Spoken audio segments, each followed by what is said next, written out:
तो hello friends. तो previous session में हमने देखा था कि किस तरह से सेम मॉलिक्यूलर फॉर्मूला अलग अलग स्ट्रक्चर्स को जनरेट कर सकता है। तो उसी के अकॉर्डिंगली आइसोमर्स का जन्म होता है, आइसोमर्स क्रिएट होते हैं, आइसोमर्स एक दूसरे के बनते हैं। तो basically there are two types of isomers, one is structural isomers and other is stereoisomers. Structural isomers के बारे में हमने पिछले वीडियो में भी देखा था कि स्ट्रक्चरल आइसोमर में सबसे इंपॉर्टेंट चीज क्या होती है कि मॉलिक्यूलर फॉर्मूला जो रहता है वो सेम रहता है। Compounds having same molecular formula but different structural formula are called as structural isomers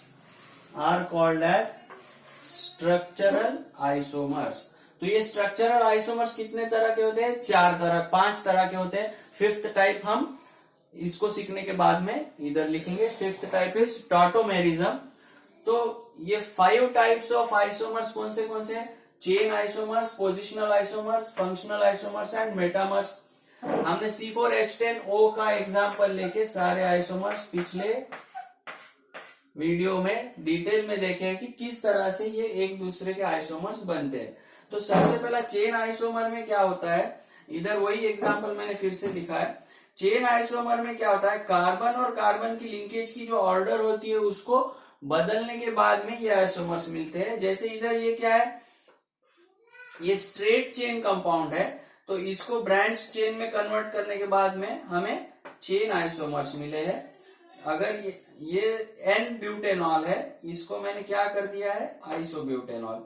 ये CH2 को इधर दूसरे वाले CH के साथ अटैच करके स्ट्रेट चेन कंपाउंड को ब्रांच्ड चेन कंपाउंड में कन्वर्ट किया है, तो हमें ये चेन आइसोमर्स मिले। तो चेन आइसोमर्स का की फीचर क्या है?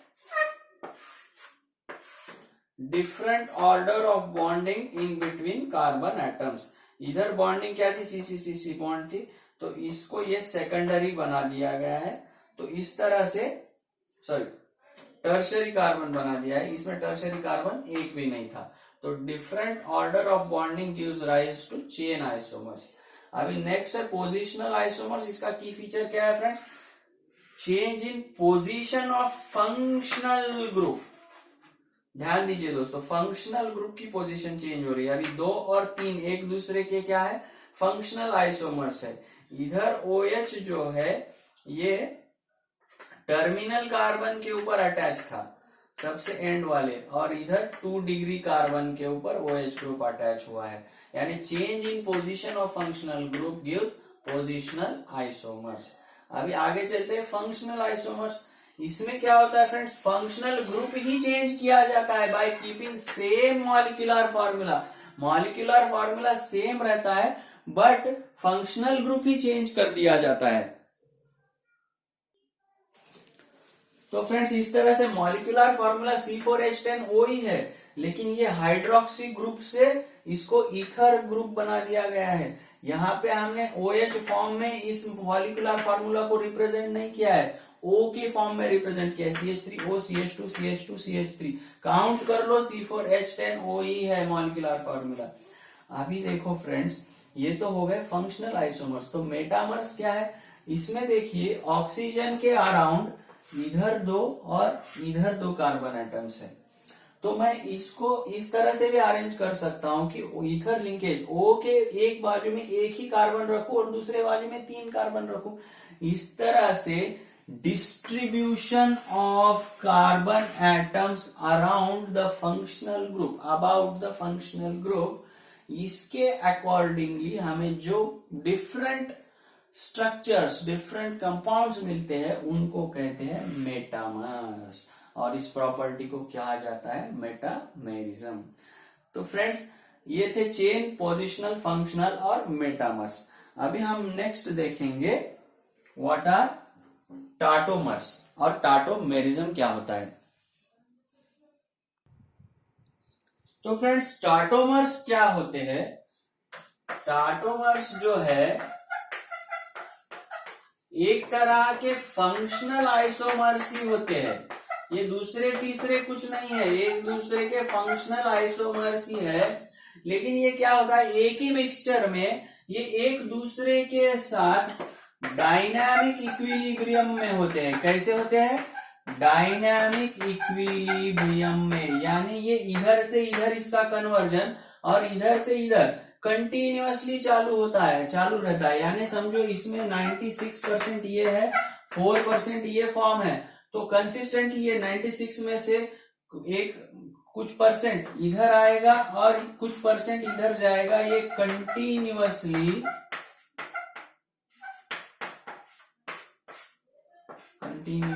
Keeps going. ये जो कन्वर्जन है कभी स्टॉप नहीं होता है, इसका इधर से कन्वर्जन, इसका इधर से conversion at this particular concentration keeps on going. Static equilibrium में क्या होता है, एक बार कुछ पर्टिकुलर कॉन्सेंट्रेशन के बाद में इसका रिएक्टेंट का प्रोडक्ट में कन्वर्जन होना स्टॉप हो जाता है। तो इसे, ये जो हमने एग्जांपल देखा है ये कीटो इनॉल टाटोमेरिज्म का है।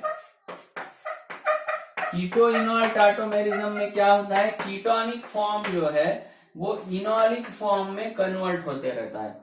तो ये कीटोनिक ग्रुप कौन सा है, C double bond O C group है। जिस कार्बन एटम के ऊपर ऑक्सीजन लगा होता है इसे कहते हैं हम carbonyl carbon atom.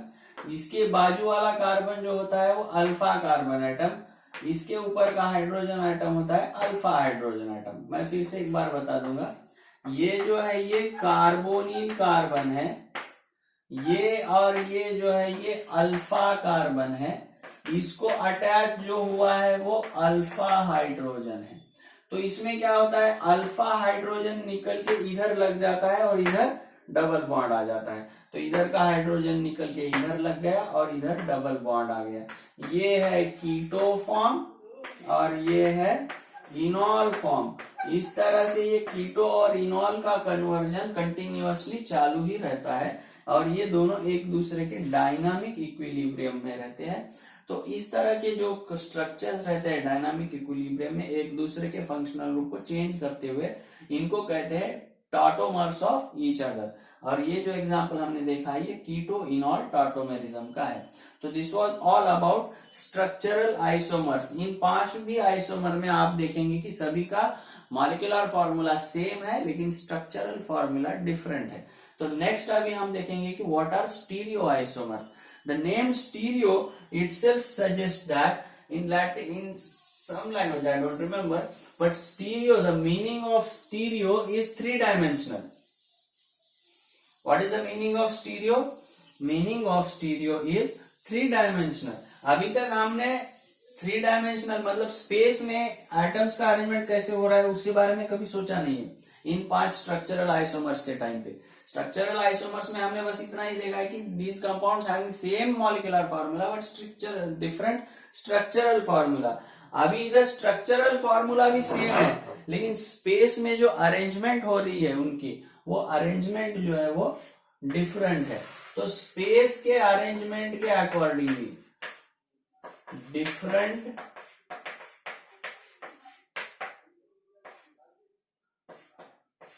Special arrangement. Stereo isomer कितने तरह के हैं, 2 तरह के हैं। एक है ज्योमेट्रिक आइसोमर्स और एक है ऑप्टिकल आइसोमर्स। ऑप्टिकल आइसोमर्स में क्या होता है, मान लो एक कार्बन एटम है कुछ 4 डिफरेंट एलिमेंट्स के साथ जुड़ा है, जैसे इस तरह से। मैं 4 पेन के आधार से आपको बताऊंगा, पिछले वीडियो में भी हमने देखा था।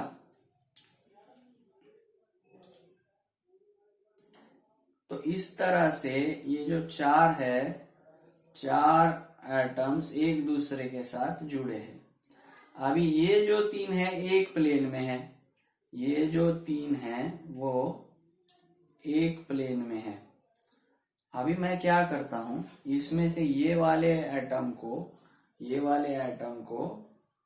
नीचे ले लेता हूं और ये ट्राइमैक्स वाला पेन ऊपर आ गया। तो ये मुझे क्या हो गया, central carbon atom, central atom जो है वो चेंज हुआ है क्या, नहीं, जस्ट मैंने इधर के इधर ही पोजीशन, स्पेस में पोजीशन चेंज कर दी। तो इस तरह से जो दो अलग अलग कंपाउंड मिलेंगे तो वो होते हैं ऑप्टिकल आइसोमर्स। ऑप्टिकल आइसोमर्स कैसे पहचानते हैं, प्लेन पोलराइज्ड लाइट को ये अलग अलग डायरेक्शंस में रोटेट करते हुए पाए जाते हैं। तो फ्रेंड्स, इस तरह से एक ऑप्टिकल आइसोमर का एग्जांपल दिखाने का प्रयास किया गया है। ये कार्बन एटम को हाइड्रोजन, फ्लोरीन, क्लोरीन, ब्रोमीन, इस तरह से 4 डिफरेंट एटम्स अटैच हुए हैं। अभी इसको 3D में अगर देखेंगे तो ये ब्रोमीन ये बाजू में थे, इनको दूसरे वाले में ये दो एक दूसरे के ऑप्टिकल आइसोमर्स है। दूसरे आइसोमर में ये ब्रोमीन और क्लोरीन राइट साइड की जगह पे ये लेफ्ट साइड में है। मतलब 3D में आप विजुअलाइज कर सकोगे कि उनके पोजीशंस जो है वो चेंज होने से जो डिफरेंट कंपाउंड्स मिलते हैं उनको ऑप्टिकल आइसोमर्स कहते हैं। वैसे देखेंगे तो इनके फिजिकल और केमिकल प्रॉपर्टीज सेम रहते हैं, उसमें उतना कुछ फर्क नहीं रहता है ज्यादा। जैसे मेल्टिंग पॉइंट है, बॉइलिंग पॉइंट है, कुछ रिएक्शंस है, सब कुछ एक जैसा ही रहता है। बस ये जो प्लेन पोलराइज्ड लाइट रहती है उसको ये अलग अलग दिशा में रोटेट करते हैं। और ज्योमेट्रिक आइसोमर्स क्या होते हैं, अभी एक एग्जांपल लेंगे हम लोग, C डबल बॉन्ड C, इसको CH3H, CH3H। और एक दूसरा एग्जांपल है C डबल बॉन्ड C, इधर H आएगा, इधर CH3 लगा दिया हमने, और इधर CH3 और इधर H लगा दिया। तो ये जो सिमिलर ग्रुप्स है वो कौन से साइड को है, सेम साइड को है। इस वजह से ये जो है ये, इसे हम कहेंगे cis isomer. Same functional groups are lying on the same side of double bond. और इसमें क्या है, अपोजिट साइड में है, तो इसे कहेंगे ट्रांस आइसोमर्स। सिस में क्या होता है, फंक्शनल ग्रुप जो है डबल बॉन्ड के सेम साइड को रहते हैं और ट्रांस में अपोजिट साइड को रहते हैं। तो फ्रेंड्स, इस तरह से आइसोमेरिज्म में हमने देखा है कि दो तरह के आइसोमर्स होते हैं, स्ट्रक्चरल और स्टीरियो। स्ट्रक्चरल में हमने 5 टाइप्स देखे। स्ट्रक्चरल आइसोमर नाम सुनते ही आपके दिमाग में क्या आना चाहिए, compounds having same molecular formula but different structural formula. उसके अकॉर्डिंगली हमें 5 आइसोमर कौन से मिलेंगे, चेन आइसोमर, जिसमें कार्बन की ऑर्डर, कनेक्टिविटी, लिंकिंग ऑर्डर बदल जाती है, चेन आइसोमर। पोजीशन आइसोमर में फंक्शनल ग्रुप की पोजीशन चेंज होती है। फंक्शनल आइसोमर में फंक्शनल ग्रुप ही चेंज हो जाता है। और मेटामर में क्या होता है, फंक्शनल ग्रुप के surrounding, about the functional group, carbon की जो सीक्वेंस रहती है, कार्बन का डिस्ट्रीब्यूशन जो रहता है उसको बदल दिया जाता है और मेटामर्स मिलते हैं। और लास्ट में हमने देखा था कि टॉटोमर्स। टॉटोमर्स क्या होता है, वो एक डायनामिक इक्विलिब्रियम में दो फंक्शनल, वो एक तरह का फंक्शनल आइसोमेरिज्म में है। इसमें वो एक दूसरे के दो ग्रुप्स क्या रहते हैं, एक दूसरे के डायनामिक इक्विलिब्रियम में रहते हैं। तो ये हो गए 5 स्ट्रक्चरल आइसोमर्स के टाइप। और बाद में हमने देखा कि स्टीरियो आइसोमर। स्टीरियो वर्ड का मीनिंग ये होता है 3 डायमेंशनल।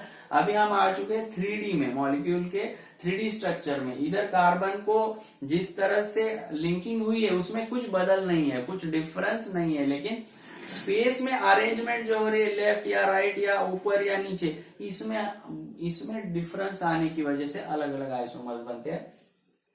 तो स्टीरियो आइसोमर्स 2 तरह के हैं, एक geometrical isomers, optical isomers. Geometric में भी 2 टाइप है, सिस और ट्रांस। सिस में क्या होता है, same type of functional groups are lying on the same side, same type of functional groups lying on the opposite side. और ऑप्टिकल आइसोमर, स्पेस में उनकी जो पोजीशन रहती है वो चेंज होने से 2 तरह के जो कंपाउंड्स मिलते हैं वो है ऑप्टिकल आइसोमर्स, और इन्हें एक दूसरे के क्या कहते हैं, इनैंशियोमर्स। इनके फिजिकल और केमिकल प्रॉपर्टीज ऑलमोस्ट सेम रहते हैं, ये जस्ट डिफर किसमें करते हैं तो प्लेन पोलराइज्ड लाइट के रोटेशन में। Okay friend, this was all about the isomers. एक बार फिर से पढ़ के इसको रिवाइज कीजिए तो ये पक्का हो जाएगा। Thank you friends, I hope you guys are enjoying all my videos. Best of luck.